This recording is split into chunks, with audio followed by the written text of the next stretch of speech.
Hello, good day. We warmly welcome you to another episode of Your Door to Amazon, the place where humor meets e-commerce and we laugh at the algorithm. Bartek Piątkowski is with me.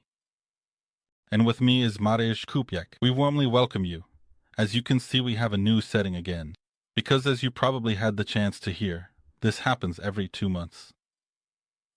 We are changing the decor. Today's topic will be buyer persona, which in the industry we work in is also referred to as a shopper. We will explain it and have a discussion. Why is it important, and how can we create such a persona? What segments it consists of?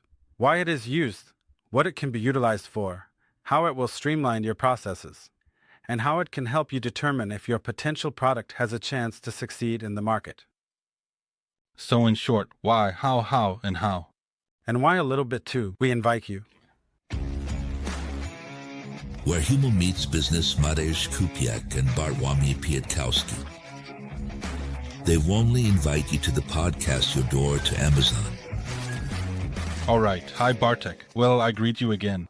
It's good to see you this time. I hope to see you. We've been sitting for a while. We can't see each other. We're both speaking directly to the camera. Of course, we can glance at each other from time to time. But I prefer not to. Overall, I think we should start our entire discussion from the reason why we have gathered here in the first place. We have a gentleman whom we watch very often, and he has a significant influence on how we conduct our business. This is Mr. Simon Negax, whom we warmly greet. We are fans.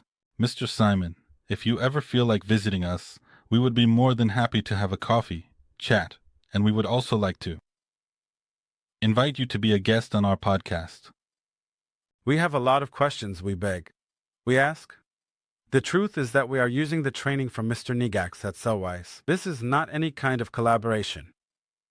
In general, we simply believe that they are useful. Now, to the point, Mr. Simon recorded an episode about buyer persona about 4 weeks ago, focusing on a very specific topic related to B2B in his case. In this material, which Mr. Simon recorded about 4 weeks ago, the topic of buyer persona was discussed, specifically in this case, buyer persona in B2B. Our idea and experience in what we do every day in our work is building what is commonly referred to as buyer personas, but for the purposes of selling on a marketplace and generally, when it comes to all the preparations and the entire segmentation, it is a very similar process to that in B2B, with a few small differences regarding the information on where to gather insights, who your buyer persona might be, how to utilize it, and what to potentially do with it. Next. Let's start by explaining in the simplest way possible what a buyer persona is. Okay, to clarify what buyer persona is, I will use some information that I found on one of the websites, specifically on Abelo. Generally, e-commerce wikis say exactly that. The definition of buyer persona. Buyer persona is a fact-based representation of a person who decides to spend money on your products or services. This profile is created based on market research and the collection of online data about your current customers. Important information to gather includes demographic data, behavior patterns, motivations, and goals. It is important to note that the buyer persona is not necessarily the person who will use your end product, but rather the person who makes the final purchasing decision. An example of a buyer persona is parents who buy toys for their children, as well as the purchasing body within a company. So why is this so important? Why? I will briefly tell you what the potential buyer persona consists of, specifically the first 4 segments, so to speak, which will help us understand how it can be utilized, and the fundamental issue regarding buyer persona is actually these segments and what we can understand by segments. Segments are actually groups of people, such as specific specializations, specific interests, and specific behaviors. These are the segments of people to whom we can target a given product. For example, let's take regular stretch film, one of the products we sell every day. Specifically, we direct it to segments such as warehouses, logistics, wholesale, retail, etc., and that is our segment. All right, so let's establish this. Let's create a buyer persona on the fly, which is a warehouse employee. This is a person. This is only the second point when it comes to these segments. The first point is the segments. Specifically, the one we mentioned a moment ago, and then there is the person. A person meaning a general individual who simply creates a representation of a given segment.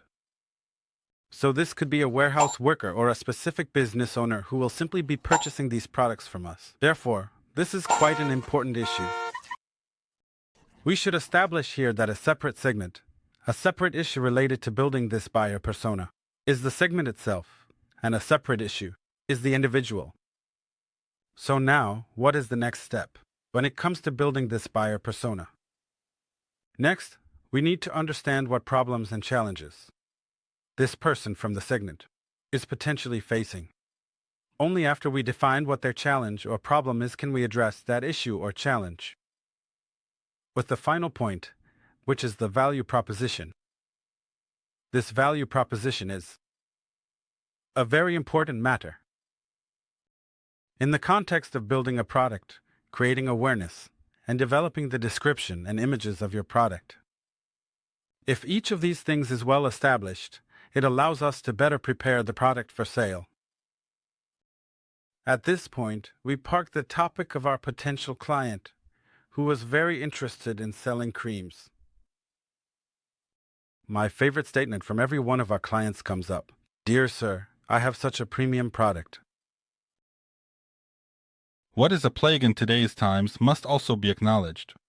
We have a client with a premium product, and I always ask such clients what exactly their value proposition is. What do they mean when they say that this product will be premium? The basic thing that our clients have in mind is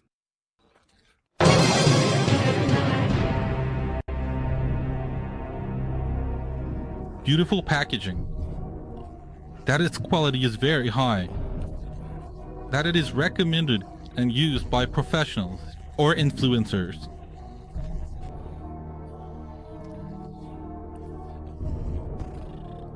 Generally, in Poland, people believe that if something is labeled as premium, they can charge twice the price. Like Kraft Kebab. Just like Kraft Kebab, meat from macro. But written Kraft Kebab, a little pepper. View. So this is an excuse very often for a higher price.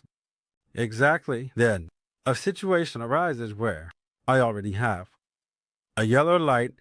I'm already triggered that this won't work. And my basic question is, what value propositions do you have? I don't know. Well, we don't have it. All right. Will it be made from any extraordinary materials? Oh no, it won't be. All right, so what will make it premium? Well, it will have a fairly high price, and we will try to make nice packaging. My God. Well, in this situation, it simply makes no sense. It's a misunderstanding. And now, we can smoothly transition here to what we might call not a summary, but the first part, that when it comes to building a product, when we are building a product for an ordinary potential customer who buys from retail stores, we have this concept that we probably think, okay, so first I need to define the segment, then the persona, the problem, the challenge, and then the value proposition. Well, no, shock. When it comes to building a product, we always have to start with the value proposition right at the beginning. This value proposition is extremely important because it will allow us to determine whether the problems, challenges, or this person and this segment will even be interested. Finally, Mateusz, I will ask you a question as it is, from my perspective, interesting in the context of preparing graphics and similar stories. What does it usually look like? For example, you were supposed to prepare graphics for different companies, and you received a brief. What was included in such a brief? It also depends on whether I prepared this brief or received it. No, the client was preparing for you, giving you information as if. This is the biggest sin of many customers, that they sometimes do not even know who their buyer persona is.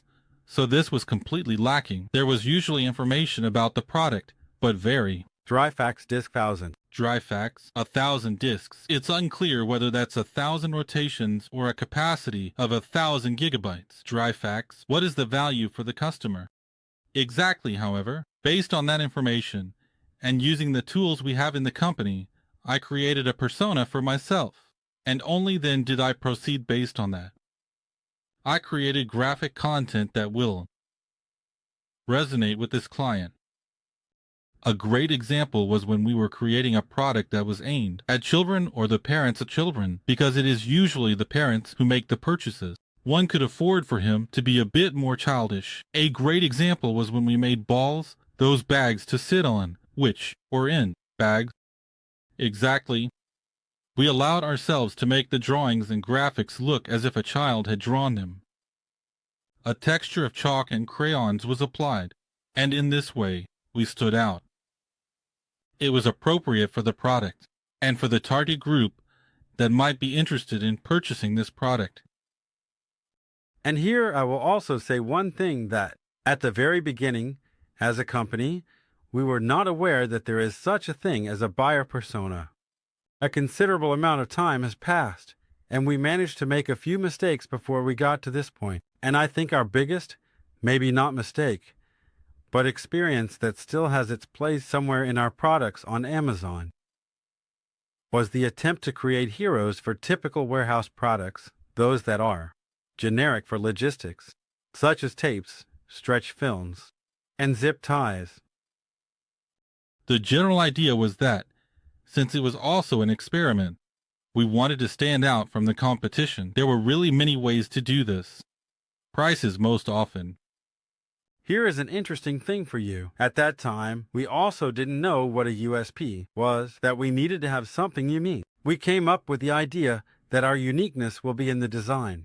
We will try to differentiate ourselves from the competition by building a design around it. And by the way, Mateusz came up with the idea to tell us a bit more about how to prepare such products, and I will soon share the effect it had and what conclusions we drew from it. When we were looking at how the products of our competitors look. We are currently talking about the products of the V1 brand, which is our flagship brand that creates stretch film, painter's tape, and packing tape. We decided that we would definitely stand out in the way we present this graphic. We will give it a comic flair, just like brands such as Michelin, or the people of Delmi are such mascots. We will also bring such characters, heroes, to life. We just came up with the idea to create comic book characters, and in this way, the packing tape we won got someone we call Peter Packer, so a superhero with a roll of tape for a head. Polia Stretch had its own Dr. Stretch, who was also somehow inspired by a comic book character. Overall, we thought the idea was great. I would even say it was brilliant, but what was the result? Bartek, tell us. The effect was that at the very beginning we were excited about the fact that something was happening. Oh my God, okay, this is happening. Something is happening with a given product. At that time, we didn't even know how to build a buyer persona, that something like a buyer persona exists, and that it would be worth considering who these products are actually meant to reach. And it turned out, because this is also quite important to note, that we included these graphics and all the information for the entire variation, meaning for a single roll of stretch film, but also, for example, for 6 rolls of stretch film that are together. In other words, from my perspective, theoretically for the same product. What a surprise it was when, after some time, it turned out that certain products had experienced a decline while others had seen an increase in this variation. And now the analysis has taken place. As you know, we created some cool characters. We applied this to a whole variation, to more wholesale products, and to products aimed at the end customer, the individual, ordinary user. And it turned out that our products, those graphics that were on the targeted products, turn out to be for regular customers who need to buy 1 roll of stretch film or 1 roll of tape, I don't know, because they are renovating, painting a wall, or need to move somewhere, or send something. Well, that sales increased. It increased by about 40% if I remember correctly. That's really a very large increase. When it comes to this part of the variations regarding the so-called child, the problem arose when we started looking at wholesale sales, as their sales dropped by about 15%. When we say wholesale, we mean not 5 to 10%, but on pallets. This is one pallet, but mainly in variation, it is one product that consists of 6 rolls, a stretch. They are already being purchased by people who need a larger quantity, and just as we mentioned for the warehouse, etc. Furthermore, today we also know this. So what do we have here? We started to analyze this. It turned out that the people who buy this for business are definitely more serious and need the product to also represent their serious problems and challenges, which, as you can see and actually hear, arise throughout the entire process of building the buyer persona. Eventually, we have led to the point where some of our products to this day, these individual pieces, feature these heroes. On the other hand, less commercial products, which are more wholesale, do not have these heroes and have communication that is definitely more commercial. And that's exactly what the buyer persona is for, to be able to define that. So what? I'll go back to the topic of those creams again. In an ideal situation, one could open 2 brands. A wholesale brand for professionals, or a brand. A casual option for a customer who needs to buy 1 roll of stretch film for 2 to 3 months. It's great that you mentioned that, because that is exactly the issue that comes first in the context of the buyer persona. So, the issue is specifically about the segment, just like you have segments in cars, where you have a Toyota for the regular user and a Lexus for the premium user. Cars have 4 wheels. Cars move forward, backward, and sideways. They often have even the same parts, but we won't be talking about cars here. The target is completely different. This is a premium brand, while this is a more casual brand, even though in terms of it, it's the same car. Yes, they simply possess specific values, representing those cars that reach specific individuals, solving particular problems and challenges for people in a specific segment. And thanks to this, it is much easier for them to prepare communication later on. It is definitely easier for them to create advertisements, and it is definitely easier for them to research different levels of the funnel. Let me just briefly return to this issue regarding the cream that is here. Well, because we keep getting sidetracked. Yes, we are somewhat straying from that, but it is actually a cool issue that ties the whole material together. How a lack of knowledge can lead to a project failing or a significant amount of money being invested in production, potential marketing, and sales, but there will be no customers for it. It's not even a matter of it failing, but rather achieving the same effect with less effort and money. Exactly. The money will simply be burned away. And as for the brand I'm talking about, it's not really a brand yet because the name hasn't even been invented. But during this conversation, we came to the conclusion that the only values the girls can currently point out are a pretty decent product at a low price in a completely normal package, and it turned out that. And where did this premium come from? Because a moment ago you said it was a premium brand product. Well, at the very beginning, when they came to me, they came with a premium brand. However, when I explained to them the problems that arise when building a premium brand, that they don't even have any USP or unique selling proposition, and on top of that, it's very important, because it's also a very important thing. I'm glad you asked that question. Because if you want to sell a premium brand, and you have some truly unique selling propositions, you also need to present them through specific education. Education in general, especially when it comes to products, costs a lot. You educate through advertising, you educate through content, you educate through the product, you educate through the entire so-called buyer experience, meaning the whole shopping experience. You educate even by showing other users of this. Exactly, whether it's under the sales pitch. And the girls, when I told them that they even need to show the before and after effect, and that they would need research for that. And if they want to create a premium effect, then if they want to sell something for an outrageous price, well, everyone will simply notice it. Do they have such studies, or generally, does this product help? And what are primarily the opinions of others? With a premium product, It is much easier to receive negative reviews when you promise too much, while also asking for too much money in return. It is always the case that the paywall you built for your product purchase leads to greater focus on detail, so it becomes much easier.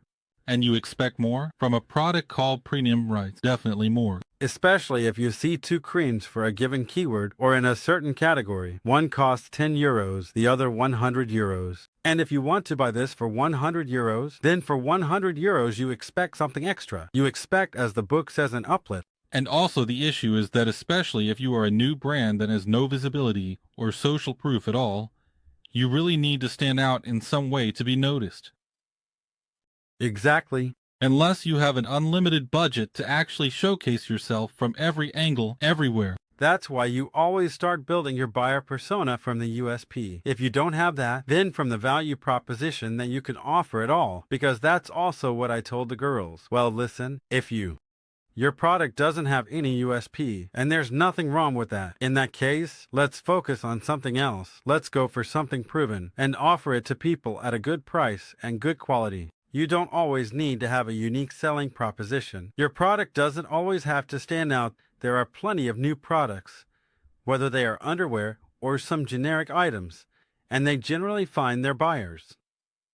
Only something represents them. They are sold at very low prices, or some other form of marketing or advertising appears, indicating that someone actually wants to buy them.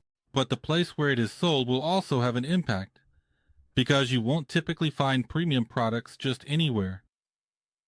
I don't know, it depends on what premium means. A premium product is characterized by either being of high quality or being exclusive, meaning limited availability. For example, Ferrari is not exclusive for that reason. But compared to what? Ferrari compared to Citroën. No. Well, actually you said it nicely, Mateusz, that you have a product that costs 10 Polish zloty, while this one costs 50 Polish zloty.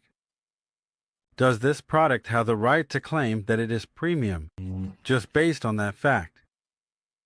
In my opinion, not necessarily. Price is one of the questions. One price is one thing, but can it fulfill others? It can, however, because the quality will be in comparison to those other products that are available on this platform. Remember that I have this kind of communication in the context of conversations, whether with employees, at home, or in private discussions, that when it comes to Temu, it is considered premium. For AliExpress, this is premium. Now I have a situation where we bought something for our daughter from Temu. All the items in this category cost between 5 and 10 zlotys. We bought one for 5 zlotys, and it arrived and surprised us. And the same product, in Poland, if I wanted to buy it from the company, would cost 99 to 120 zlotys. How is it premium? And how is it for Poland? Well, that's somewhere around okay. So, does the market or marketplace where you buy it also define where that little pouch is?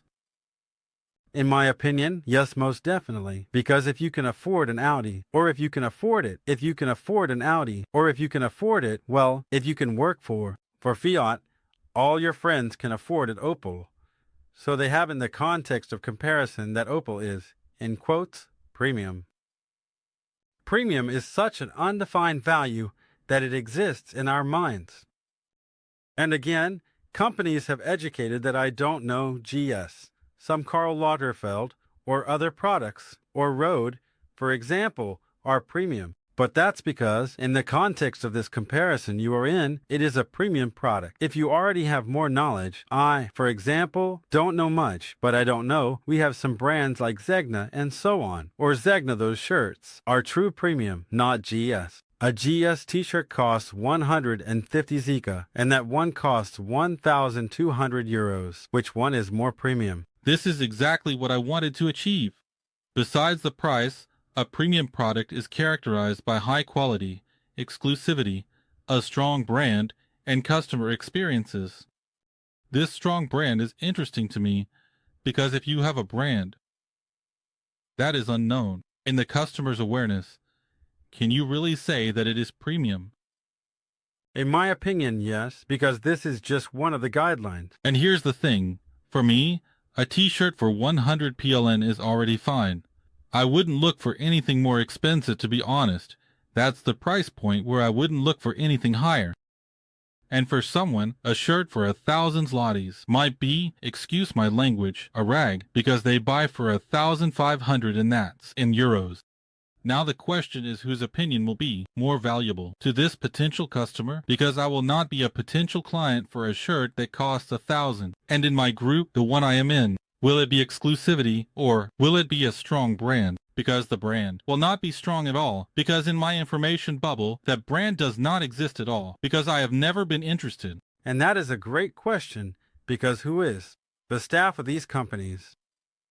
Besides, it is also a different situation. If you price your t-shirt at 1,200 euros, you definitely have a much smaller range of potential customers than if you price your t-shirt at 100 zlotys. At 100 zlotys, you need to sell 10 of them, while he needs to sell just one for 1,000. You need to sell 10 at 100 zlotys, while he needs to sell one for 1,000.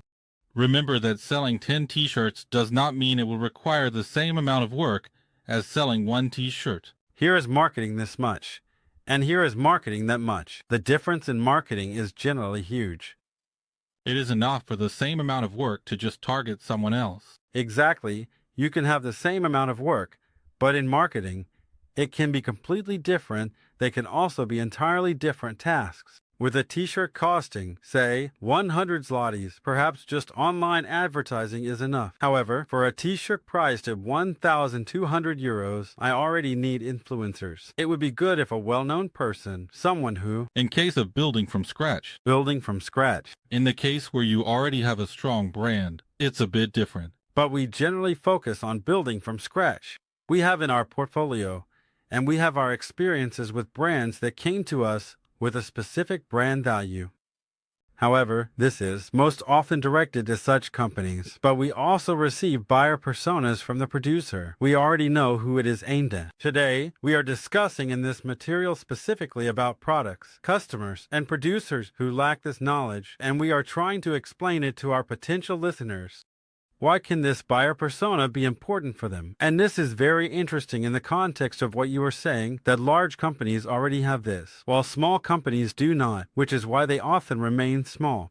Small companies are small because they lack a buyer persona. They do not know who they are targeting. They do not track this. They do not update it. They do not do many things that would actually allow their small brand to become big or to create an alternative brand that they would push to the larger market based on the information they gain from these small ones. It often is the case. But what if someone is even trying to be enough? This is exclusive, so as not to have that large group of recipients. Does it have any value? The fact that you are trying to have a small target audience, everyone wants to make money. You came up with the idea that you would make a shirt for soccer players. I'm just guessing because I assume they have a lot of money, but you have to get there. And to get there, you need to do some work. And the question is whether you can afford to reach that audience. Just because you came up with an expensive product doesn't mean you can reach that target group. Every target group, every segment and individual, and every value, because that also matters, has its own price. It's a bit like this. With everything, it's like when you buy a computer. That's probably the best example. Simplifying it, we have hard drives of 100, 200, 300, 500, 8,000 gigabytes, and NVIDIA cards 4060, 4070, 4080. Let's not assume that only one company makes it, and there is only one specification. It will be much easier in a different way. 40, we won't be assuming here that there is only one company doing this, that there is only one specification, etc. So it will be much easier in a different way. It will then be very easy to find those differentiators, and the price will follow those differentiators. If you build a computer with a 100 gigabyte hard drive and a 4060 graphics card, the price will be around 1,000 zlotys. But if you make 1,000 gigabytes and 4080, the customer will automatically understand why the price is already 5,000 zlotys. And when it comes to issues related to the buyer persona with products that at first glance you cannot quantify, it is said that a t-shirt priced up to 250 PLN is still increasing in quality. I read about such studies somewhere. However, above that value, it's just a logo. Just a logo, what is in people's minds and marketing. Brand awareness. The brand exists only in your mind. It has no other voice. I am selling you promotions that are related to this. You sell logos. A great example was the Beats headphones. There was a moment, around 2010, when the Beats brand emerged, which originated from a company that produced cables. A certain musician known from the United States decided to sign this with his name, like this. The music labels associated with this artist showcase singers, athletes, and musicians. Using these headphones, they often appeared in the music videos. You can see that these headphones often appeared with the Tipra, LMFAO, and others. And there was such everyone wanted to have those headphones. Everyone was wearing them. For me personally, the problem was only that they were very poor in quality. I have a comparison to headphones that cost 500 Polish zloty. They play better, are more comfortable than those headphones that have a market price of around 2,000. Those headphones have simply become a trendy gadget. Emotions, well, what you said. Yes, many people only knew this brand because someone appeared in it, someone they follow, or someone they know from MTV. That's why having this buyer persona is so important. If you want to sell headphones for a lot of money, you need to showcase them on people who will evoke those emotions so that others will want to buy them. And that's generally how it works. Why did Samsung initially sell its phones for 400 PLN, then for 1,000 PLN, and now for 500 to 800 PLN? The brand awareness is also completely different. They also decided that they would compete with that brand. Once, in the past, Samsung competed with other Androids.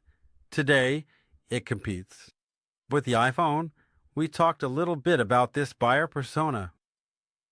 An example of our experience regarding how we communicate with customers, whether they have any value, etc. But still, let's move on. Now, let's get to the conclusion. How to build this buyer persona and why it should be done this way, how to do it on a marketplace, and why it is both so simple and so difficult at the same time, and why many people don't even think about it. I'll start, and you can add something from yourself as you see fit and as you feel like it. The fundamental issue when it comes to building a buyer persona is all the stamps that customers leave when shopping online. Every day online, on Google, Senio, Allegro, Amazon, eBay, Kaufland, and many, many more places, we leave hundreds, if not hundreds of thousands of data points. It is really enough to aggregate information about competitive products or those with the same values, or if we want to sell those values, and we can see what customers think about it and build the buyer persona based on that. To see what segment she is in the market and based on this buyer persona. The buyer persona is often a person created by the system with a name in quotation marks, gender, age, geographic data, income, interests, etc. We can even directly place such a person in graphics, include information in the text that speaks directly to them, and lead to the point where this customer will be the initial potential client of our product.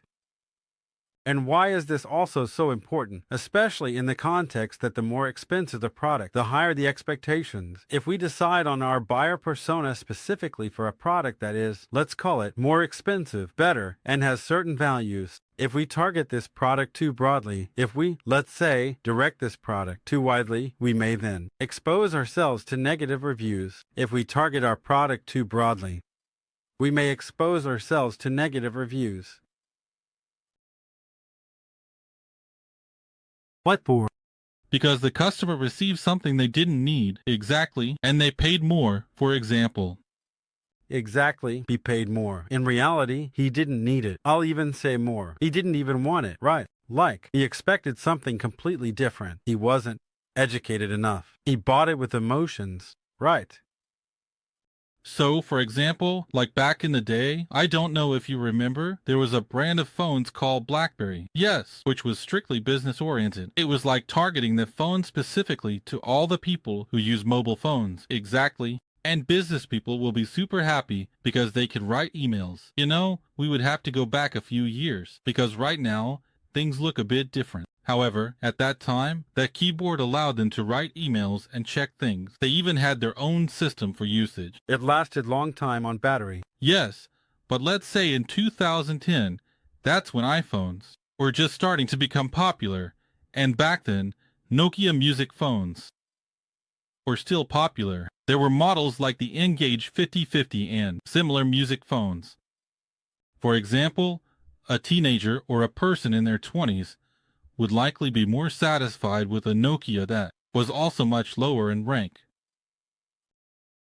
As a blindly targeted individual, she would not have been satisfied with the phone that it actually was. And what's more, she leaves such a negative review, and automatically many customers go to the product and simply direct themselves somewhere with those stars. She doesn't read that it wasn't an awesome product overall, but just not for me. It doesn't utilize its potential. Exactly. The situation is completely different when we direct our actions. We cannot then expect such high profits or such high turnover. This is a risk when targeting in the sense of not narrowing down the circle. We lose, let's say, 30 to 40% of potential customers. But it's like those are the people it reaches, and out of that 30 to 40%, for example, 3 to 4 might be willing to take the risk of buying this product. So it's like that. Marketing costs a lot more if you are actually reaching out to a broader audience. It is cheaper for a smaller, narrower group. The narrower group will definitely be satisfied. And it's easier to make a larger group from a smaller one, while it's difficult to make an even larger group from a bigger one. And it's hard to find with that small one if we are kind of aiming blindly. And the basic principle of the market is that if a customer is satisfied, they will tell 1 or 2 people. But if a customer is dissatisfied, they will tell everyone around them. And in this way, you can very easily kill your product, leading to the point where your potential customer will simply kill your product themselves. Actually, not even a potential one, because you are directing it too broadly. We create this buyer persona through snippets of information that customers leave us. For example, online. And of course, based on the values that we prepare based on our product and our capabilities. And what is the easiest method in these times? Artificial intelligence, Gemini or ChatGPT, or any other LLM model that is capable of aggregating this content and drawing conclusions. And so we have an opinion. We can look for market research for a specific category of products. We can download it. Brand analytics on Amazon provides a vast amount of data. We can see how the competition describes their products, and perhaps they already have such a buyer persona from which we can draw conclusions for ourselves. What do they pay attention to? What is positive in their customers' reviews? What is negative should be addressed in your product regarding those negative aspects. Your product doesn't have this, maybe not, in this form. Our product has this, and this. As it is formulated in contrast to competing products we offer. And generally, thanks to this, we can get to know the potential person who is our buyer persona. Then we can use it, as I mentioned, in infographics. If this is, for example, some dietary supplements, we can specify whether a given supplement is for women, for men of a certain average age, and what problems it solves, and speak to the subconscious of our potential customer, saying, "Hey, this is exactly for me. This is what I need. This solves my problem." All right, listen up. For today, I think that's it. Thank you very much for today's meeting. We invite you to our social media. We invite you to our website, ANZ Team Pro, at bartłomiej.pl. Thank you very much, Bartłomiej Piątkowski. And Mateusz Kupiec. See you. Bye. Be sure to check out our other materials, and for more substantive knowledge, we invite you to follow us on social media.